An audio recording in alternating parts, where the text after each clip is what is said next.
This is a very special room. We are in the heart of Palazzo dei Priori, in the chapel in which the priors met to celebrate religious functions, to welcome important guests, and to take major decisions.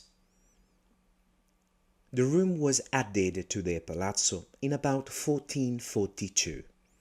The wooden stalls and the floor made of painted majolica tiles were made slightly later. In 1454, Benedetto Bonfigli, the most acclaimed painter of the time in Perugia, was commissioned to paint the frescoes in the room.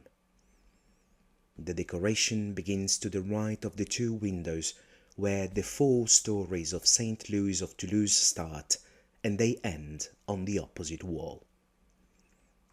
The Franciscan Saint Louis of Toulouse, whose actual name was Robert of Anjou, was the saint to whom the chapel was dedicated. This part of the decoration was completed in 1461.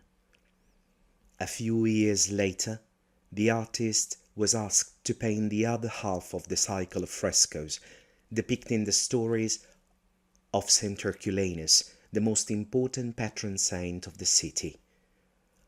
Work on the decoration finished in about 1480. The most important painting is the first of the 3, which is perfectly preserved, and it is situated beside the scene of the funeral of Saint Louis. It is the most crucial episode in the life of Saint Herculanus. In 547, Perugia, where Herculanus was bishop, was besieged by the Goths, headed by King Totila, the character seated to the left of the scene, surrounded by his troops.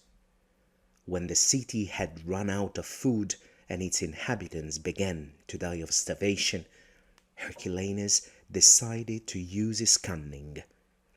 From the top of the city walls, he threw the last calf that still remained after filling it with grain.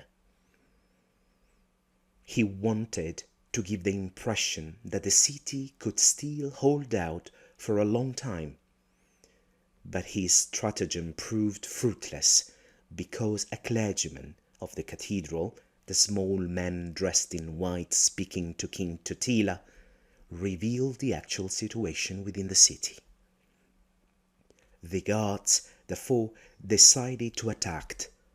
The army entering through the imposing Etruscan gate can be seen behind the king, and captured the city, killing Herculanus with unimaginable ferocity. The saint was flayed alive and beheaded in the place where, centuries later, a church would be dedicated to him, with its unusually shaped tower designed to celebrate the defender of the city, Defensor Civitatis. The extraordinary importance of this fresco is shown by the image of Perugia in the background of the scene. The city is shown as it looked during the period of Bonfigli and is depicted with almost photographic precision. The other 2 scenes, which portray solemn procession, one for the burial of Herculanus in the church of San Pietro, and the other for the transfer of his body into the cathedral, also take place against the backdrop of monuments of the city.